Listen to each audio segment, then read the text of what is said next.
Welcome to Midnight Mule FPL. I'm Midnight Mule, and in this video I'm going to show you my 4-year plan for FPL. So I've got a plan that I started last season that's going to last 4 seasons, and so far we've had 1 out of the 4. The idea being, well, you'll see what the idea is.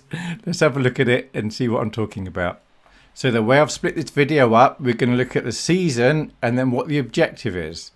So starting with 2024-2025, which is the season, of course, that's just finished a couple of weeks ago, my strategy was to chase the money. So make lots of transfers early on, try and build up the money, and then see if having the extra cash helps me. So my approach to this was, I was thinking the first few weeks, maybe the first 10 weeks, I'll make money. And the way to make money is when a player's going up in value, you buy them, and if you've got a player that's going down in value, you sell them. And then after the first few weeks, you should be richer than the other managers, which means you can do more. Then with my extra wealth, the idea was the middle half of the season, go pretty template, but I should be able to have the best of the template players. And then perhaps toward the end, when we get the doubles and the blanks, maybe go a bit differential. So this is from FPL Game Week. This is from about Game Week 7, I think it was. And I'm comparing myself to the Content Creators League. And you'll see that I had 103.4 million. That was my team value.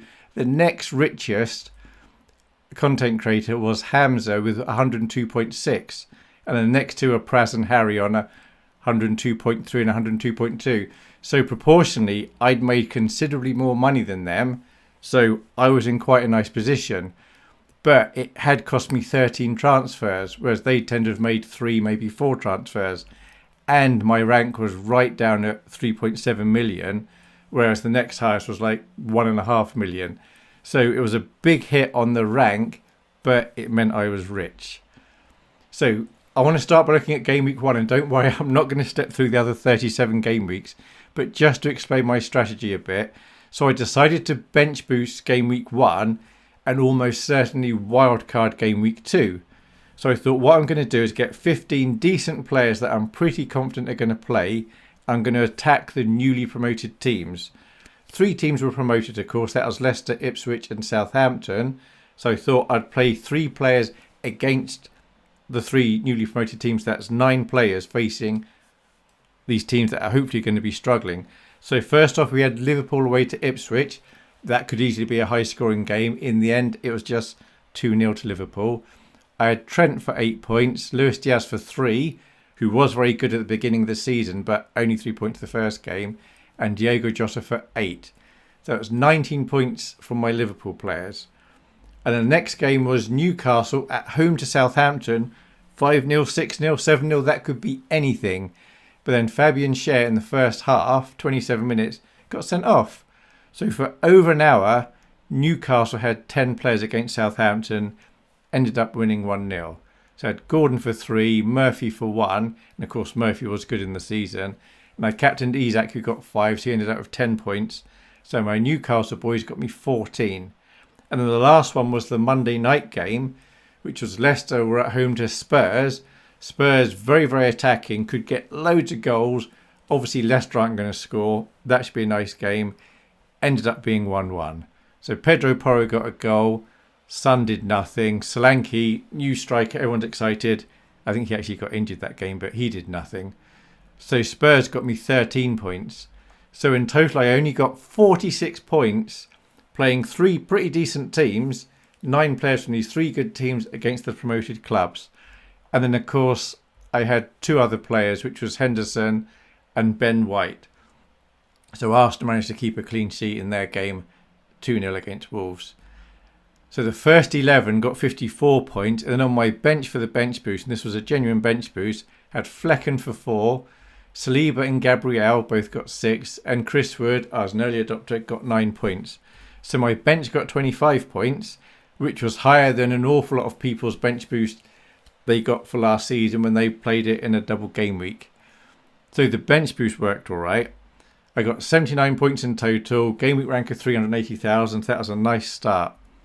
So what do I think of what happened in game week 1? Well, if you look at my actions and my result, I played the bench boost, and the result of that was I had no super premiums. So Son, 10 million, was my most expensive player. I couldn't afford to have Salah. I couldn't afford Haaland because I had to have a decent bench. So I missed out on those.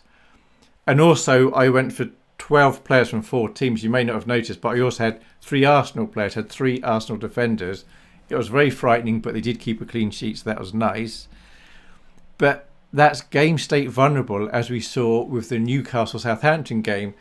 Newcastle down to 10 men. That's like 3 of my players written off instantly. And of course, had this been the end of the season, no way would you buy 3 Spurs players against anyone, probably. So how do I feel about this? Bench boost game week 1, that is completely doable. It's fine. You get to play 2 chips in 1 game week because you have the wild card because it's the start of the season, and you get the bench boost. The downside for me was because I went for 15 good players, it meant I would then always have 4 good players on my bench that I would have gradually moved them out. So if I wasn't wildcarding game week 2, I would be less inclined to do a bench boost game week 1, but I might do. And of course it meant I couldn't have the premiums. And then game week 1 to 10, which is when I was chasing the money, I was making early transfers. So on the Saturday and the Sunday, I was making the transfers. So I thought it was worth the risk. And looking back on the season, I absolutely think it was worth the risk. There may have been twice in the season where I got caught out by buying a player who later got injured. But you make so much more money. And the first 3 or 4 game weeks, there are no European games.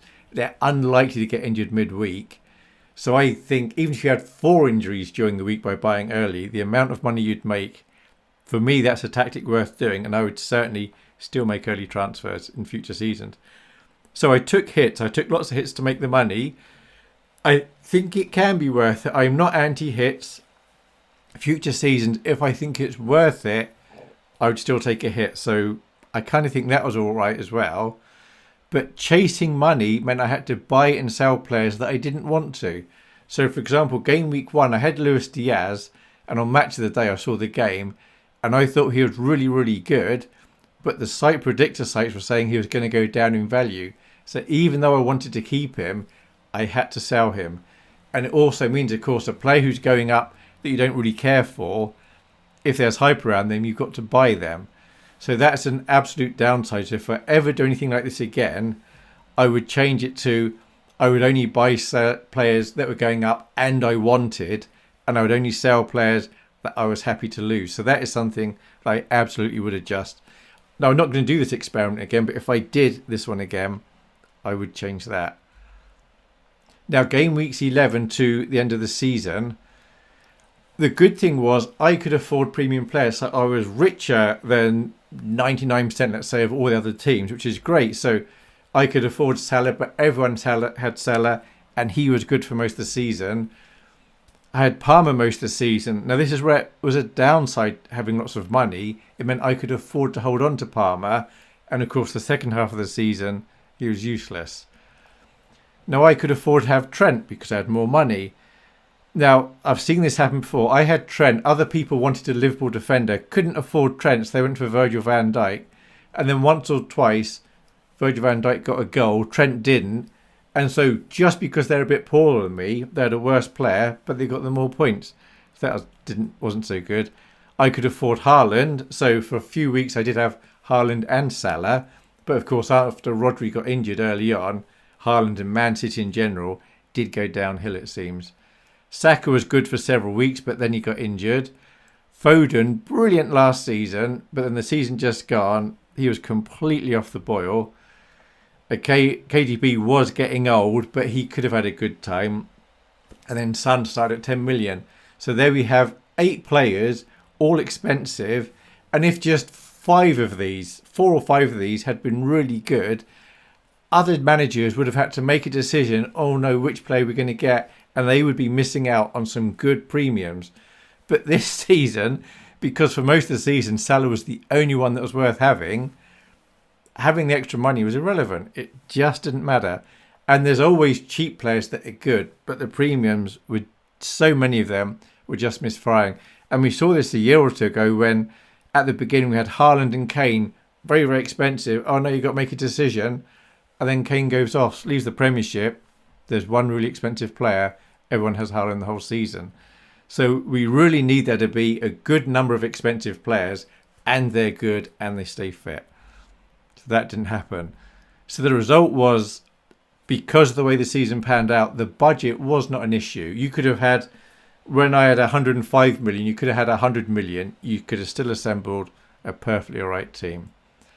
And then, of course, there was the points debt. I took lots of hits early on to get the money, which we now know was irrelevant last season. And the points debt meant that, on top of bad decisions by me during the season, my final rank was outside the million. And things I did wrong because I was rich, I held on to Haaland longer than I should, held on to Palmer longer than I should, held on to Foden for many weeks when I shouldn't have, because I could afford to. And the poorer managers, they wouldn't have had that as an option. So it was easy to move out whoever, I don't know, Foden or Palmer for Mbeumo or someone else, Haaland to Kuna perhaps. I could afford to keep them. So it was a bit unfortunate, but that's just the way it went. So looking at the 4 seasons again, we've just looked at 24-25. I was chasing the money. The experiment for 25-26, I'm going to try and target just the popular players around my current rank. Now, there are lots of websites that when you look at them on a Saturday morning when the game week starts, you can see the popular players around your rank. But I also need to factor in all the transfers in and out during the game week as it goes on, and try and think how many of those are likely to be around my rank. So it's not as straightforward as it may seem. And so that's enough to make it not completely boring for me, but it will be frustrating because there'll be times there'll be a player I really, really want. Like the season just gone, I bought in Bowen at game week 28. He was not popular at all, had him for the rest of the season. I won't be able to buy the equivalent player next season if he's not popular. But I'm doing this as an experiment to see how important it is to get popular players and what I feel about doing it. Then the season for 26-27, I'm calling that freestyle, and this is the way FPL is supposed to be played, which is I'm going to completely ignore an ownership. I don't care if a player's 1% owned or 100% owned. I'm going to go for the 11 players plus 4 on the bench that I think are going to do well the next 3 or 4 game weeks, and just don't care about ownership. So that is absolutely the most fun way to play, and it's definitely the most rewarding. There's no point going for, like next season, popular players, if I end up in the top 10k, so what? There's nothing clever about it. I just went for popular players. Freestyle, if I ended up in the top 100k, but I was having the fun of choosing the players I want, that is going to be a lot more rewarding. And then the following season, 27-28, I'm going to try and go for a high rank based on what I've learned over those 3 seasons before it, and anything else I pick up on. That is the general plan. Whether or not I manage to stick to this, I don't know. And of course, another downside of chasing the money, which I've just done, is because I had a low rank, there were plenty of people unsubscribing from my videos, which is completely fair, because why should you listen to somebody who's got a low rank? But there you go. And something to help me personally with my videos next season, I need to make them work much easier. I spend too much time in them, and something that takes time is putting together the background image. So I am dropping background images, but I did put in one today, and that's like the inside of my brain when I'm trying to work out all this football stuff that's going on.